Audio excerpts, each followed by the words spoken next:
सर्व मंगल मांगल्य शिवे सर्वार्थ साधिके शरण्ये त्र्यंबके गौरी नारायणी नमोस्तुते। महिषासुराच्या जन्माची कथा ही वंचाई, महिषासुराच्या जन्माची कथा ही वंचाईची। प्रथम भक्तजनांच्या चरणी नतमस्तक होऊन जन्म महिषासुराचा व सप्तशृंगी मातेची उत्पत्ती कशी झाली, चला तर मग ऐकूया या छोट्याशा कथेतून। सभेमध्ये पंडित बसले गुणवान, प्रथम वंदितो जगदंबेचे चरण। सप्तशृंगीची कथा तुम्हा सांगतो सत्वर, आई अंबाबाई 18 भुजाचा अवतार। 18 भुजाचा अवतार प्रगटली मार्कंडे डोंगरावर। 18 भुजाचा अवतार प्रगटली मार्कंडे डोंगरावर।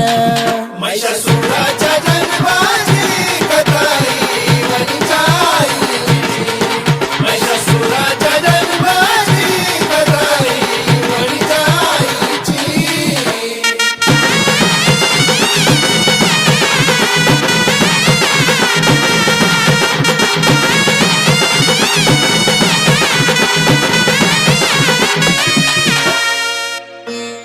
म्हणून या आदिमायेला अवतार घेण्याचं कारण काय, ऐका या कथेच्या शब्दाकडे लक्ष असू द्या।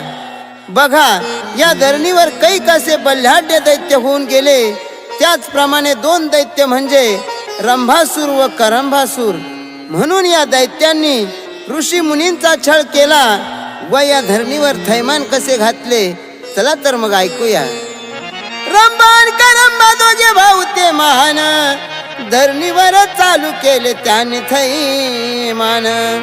पुत्र प्राप्तीसाठी केले जप तप ध्यान, निपुत्रिक होते नव्हते वंशाला संतान।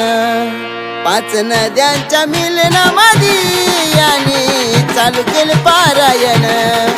5 नद्यांच्या मिलनामध्ये यांनी चालू केले पारायण। महिषासुराच्या जन्माची कथा ही वंचाई, महिषासुराच्या जन्माची कथा ही वंचाईची।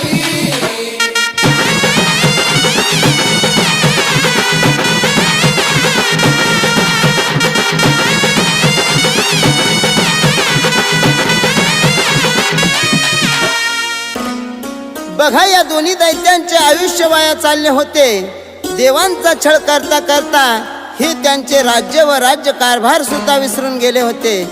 म्हणून या दैत्यांनी पुत्र प्राप्तीसाठी तपश्चर्या चालू केलेली आहे। म्हणून पुढे काय झाले, चला तर मग ऐकूया। करंबासूर दैत्य उभा पाण्याच्या धारीला, रंभासूर रसालवट वृक्ष आश्रयाला। रंभासुराने अग्नी होम पेटविला, शस्त्रास्त्र दैत्याने मग ठेविले बाजूला। करंब विनवितो ब्रह्माला, रंभासूर आळवितो अग्नीला। करंब विनवितो ब्रह्माला, रंभासूर आळवितो अग्नीला।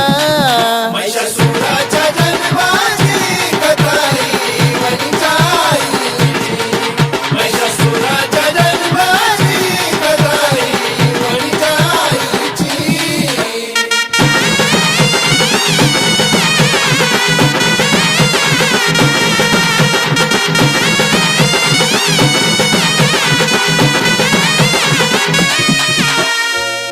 म्हणून या दोन्ही दैत्यांनी खडतर असे तप चालू केलेले आहे। आणि एक जण ब्रह्मदेवाची विनवणी करत आहे, तर दुसरा अग्नीची आळवणी करत आहे। ऐका तर मग पुढे काय झाले। इंद्रदेवाने डाव केला मगर रूप धरले वेळेला, मगरीच्या रूपात पाण्यामध्ये प्रवेश केला।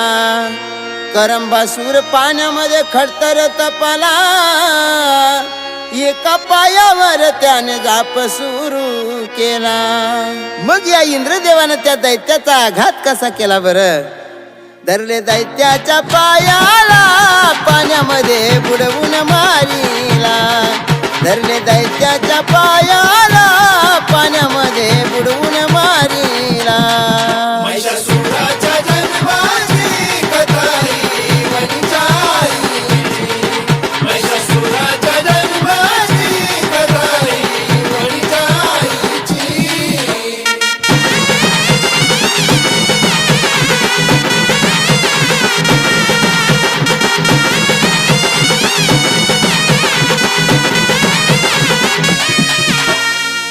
बघा तिकडे पाण्यामध्ये भावाचा वध झाला हे ऐकून रंभासुराचा पारा सुटलेला आहे. क्रोधाच्या भरात याने शस्त्र उचलले आणि स्वतःच्या मानेवर धरले व अग्निहोमात मुंडके तोडून टाकणार तेव्हा अग्निदेव प्रकट झाले. तर ऐका मग पुढे अग्निदेवाने काय सांगितले बरं. शस्त्र घेऊन हाताला केस धरले बोटाला स्वतःच्या मानेवर त्याने कोयता चालविला. रक्ताचा थेंब उडाला पडला अग्नीच्या कुंडाला. अग्निदेव तात्काळ तो प्रगट झाला. आत्महत्या करू नको म्हणाला रे पातक लागेल अग्नीला. आत्महत्या करू नको म्हणाला रे पातक लागेल अग्नीला. महिषासुराच्या जन्माची कथा ही वणीच्या आईची. महिषासुराच्या जन्माची कथा ही वणीच्या आईची.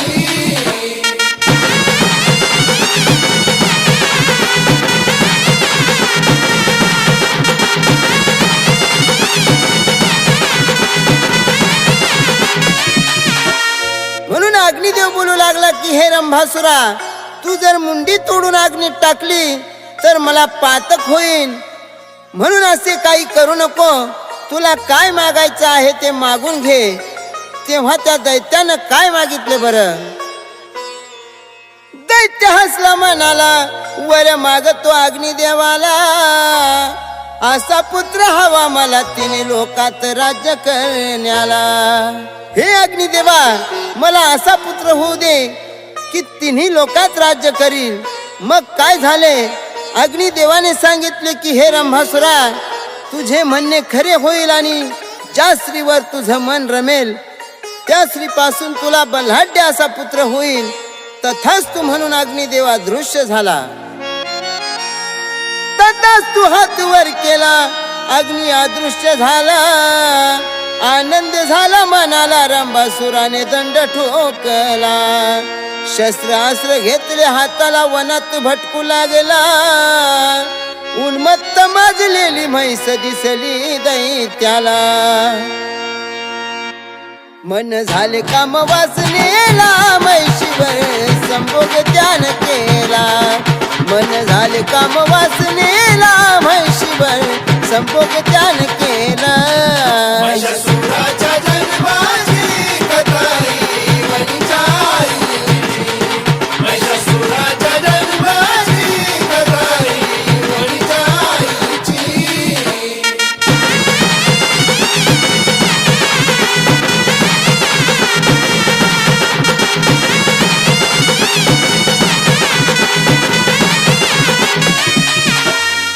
अशा प्रकारे त्या रंभासुराने म्हैस पाहिली आणि त्या म्हशीसोबत संभोग केलेला आहे. जेव्हा ती म्हैस गर्भवती झाली तर रंभासुराने काय केले बरं. गर्भवती म्हैशीला रंभासुराने घेतले सोबतीला. कोणी त्रास देतील म्हैशीला म्हणून रंभा पातळात गेला. पातळात एक रेडा होता त्या वेळेला. कामातूर झाला रेडा म्हैशी मागे धावू लागला. जेव्हा या रंभासुराने त्या रेड्याला म्हैशी मागे धावताना बघितले तेव्हा रंभासुराला खूप असा राग आलेला आहे. तेव्हा त्या रंभासुराने काय केले बरं. रेडा धरून शिंगाला दैत्याने उचलून टाकीला. रेडा धरून शिंगाला दैत्याने उचलून टाकीला. महिषासुराच्या जन्माची कथा ही वणीच्या आईची. महिषासुराच्या जन्माची कथा ही वणीच्या आईची.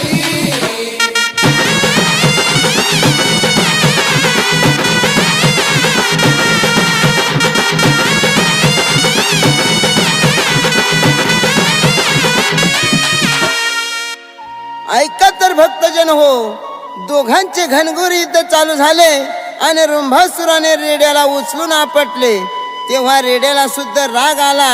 मग त्या रेड्याने धडकीवर धडक मारून रंभासुराला घायल केले. मग काय झाले बरं?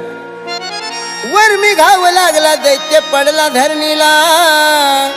यक्ष दक्ष जमून आले, त्याला अग्नी डाग दिला. चिता पेटवली रंभासुराची वेळेला. म्हैशीला राहावे ना, उडी मारली चितेला. रंभासुराच्या चितेमध्ये म्हैशीने देह त्याग केला. रंभासुराच्या चितेमध्ये म्हैशीने देह त्याग केला. महिषासुराच्या जन्माची कथा ही वणीच्या आईची. महिषासुराच्या जन्माची कथा ही वणीच्या आईची.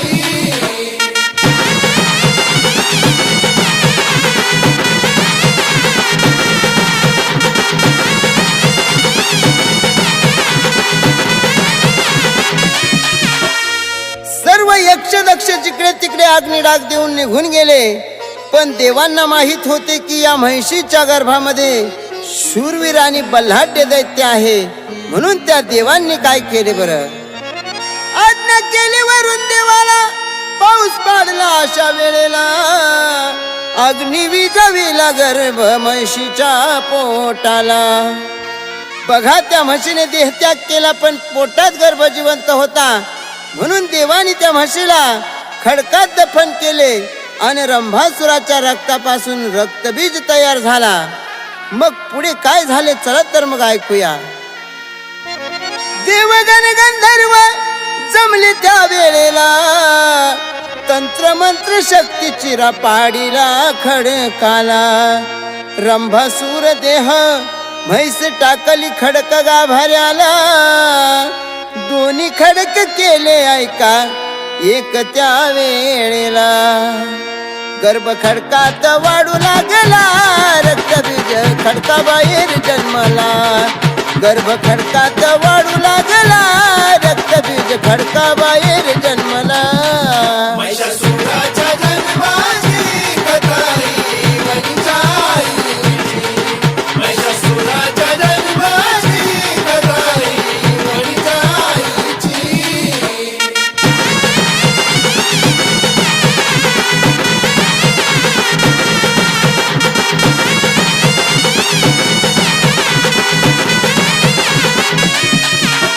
म्हणून त्या रंभासुराच्या रक्तापासून रक्तबीज तयार झाला आणि त्या खडकामध्ये तो बल्हाढ्य दैत्य म्हैशीच्या पोटामध्ये वाढत होता.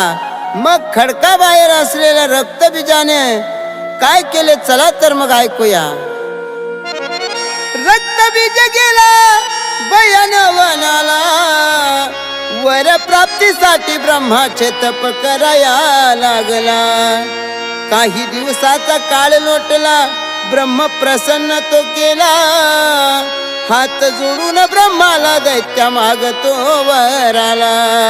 मग त्या रक्तबीज दैत्याने ब्रह्मदेवाकडे काय मागितले बरं? 7 बळकट पाहिजे मला, ब्रह्मदेवा वंदित चरणाला. 7 बळकट पाहिजे मला, ब्रह्मदेवा वंदित चरणाला. महिषासुराच्या जन्माची कथा ही वणीच्या आईची. महिषासुराच्या जन्माची कथा ही वणीच्या आईची.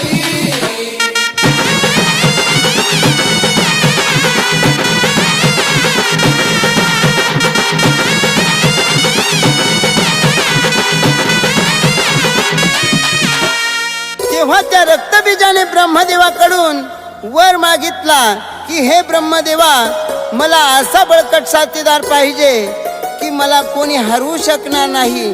तेव्हा त्या ब्रह्मदेवाने काय सांगितले त्या रक्तबीजाला चला तर मग ऐकूया. ऐका रक्तबीजा जावे दिंडोऱ्या वनाला. दिंडोऱ्या वनात जावे कुंदल वनाला. कान लावा तुम्ही तिथं खडक गाभाऱ्याला. खडक गाभाऱ्यातून दैत्य आवाज देईल मग तुला. लाव शेंदूर खडकाला बनशाली साथ मिळेल तुला. लाव शेंदूर खडकाला बलशाली साथ मिळेल तुला. महिषासुराच्या जन्माची कथा ही वणीच्या आईची. महिषासुराच्या जन्माची कथा ही वणीच्या आईची.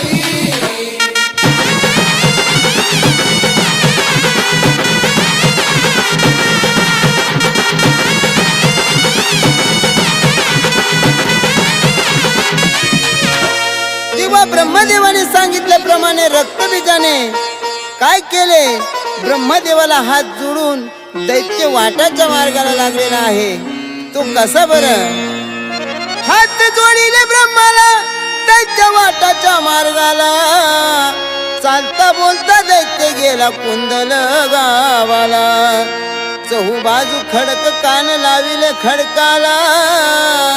खडकातून अचानक आवाज तो आला. बाहेर काढा मला रे कुणीतरी बाहेर काढा मला. बाहेर काढा मला रे कुणीतरी बाहेर काढा मला. महिषासुराच्या जन्माची कथा ही वणीच्या आईची. महिषासुराच्या जन्माची कथा ही वणीच्या आईची.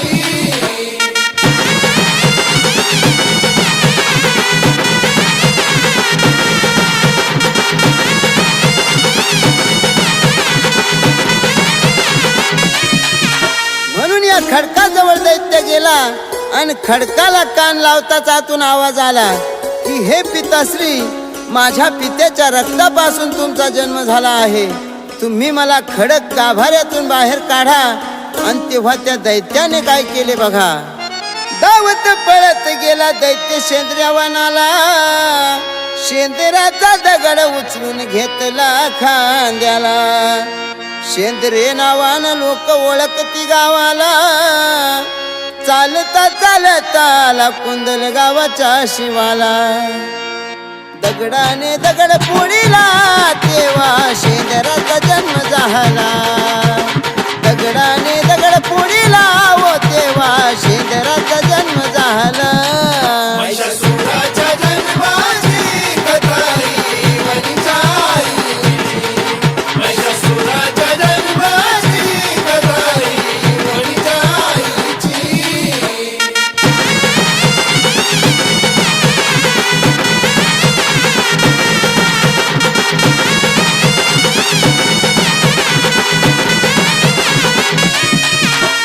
बघा, अशा प्रकारे त्या वेळेला शेंदूर तयार झाला. मग शेंद्रामध्ये तेल घातल्याशिवाय त्याला रूप येणार नाही. तेव्हा त्या दैत्याने काय केले बरं? चालून गेला दैत्य एरंड्या वनाला. एरंडाच्या बिया आणल्या तोडून टायमाला. तिथून निघाला गेला करंज वनाला. करंजाच्या बिया घेतल्या वेचून वेळेला. म्हणून करंजाच्या बिया वेचल्या म्हणून करंजवन असे नाव पडले. आणि एरंडाच्या बिया वेचून आणल्या तिथं एरंड गाव असे नाव पडले. मग त्या दैत्यानं या बियांचं काय केलं बरं? दगडाचा उखळ लाकडी मुसळ बिया ठेचून तेल काढले शेंदूर कालवीला. शेंदूर दैत्यानं जेव्हा खडकाला भोगला. अचानक विजेचा तो कडकडाट झाला. मग चौबाजूला विजा कडकडू लागल्या आणि आपोआप खडक फाटला गेला. आणि तो बल्हाढ्य दैत्य महिषासुराचा जन्म झाला. मग त्या रक्तबीजाने काय केले बरं? आनंद गगनाला मावेना तिथे आनंद गगनाला. आनंद गगनाला मावेना तिथे आनंद गगनाला. महिषासुराच्या जन्माची कथा ही वणीच्या आईची. महिषासुराच्या जन्माची कथा ही वणीच्या आईची.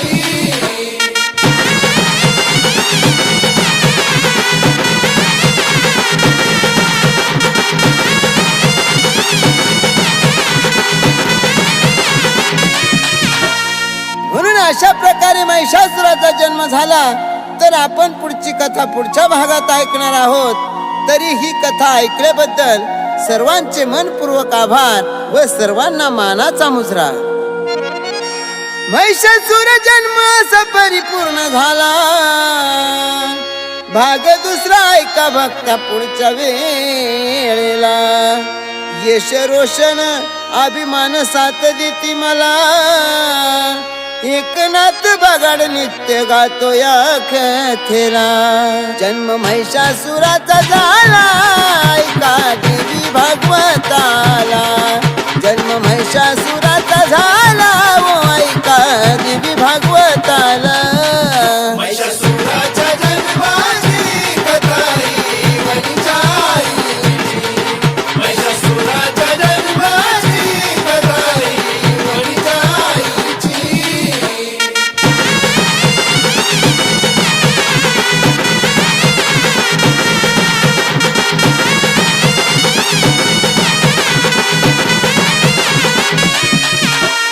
बघा, अशा प्रकारे महिषासुराचा जन्म झाला. त्या वेळेला दैत्यानं खडकाला प्रथम शेंदूर लावला. आणि आता भक्तजन खडकाला शेंदूर लावून म्हणतात. ते काय म्हणतात चला तर मग ऐकूया या गीतातून. वाटी ठेवली वाट्यावर, वाटी ठेवली वाट्यावर. खडकी भोगीला शेंदूर ना, खडकी भोगीला शेंदूर. त्यातून निघाला महिषासूर रे देवा, निघाला महिषासूर. त्यातून निघाला महिषासूर. माझ्या डोळ्याला घारुळा रे देवा, डोळ्याला गारुळा. माझ्या डोळ्याला गारुळा. माझ्या शिंगाला खोबडा रे देवा, शिंगाला खोबडा. माझ्या शिंगाला खोबडा. माझ्या तोंडाला पेपरा रे, माझ्या तोंडाला पेपरा.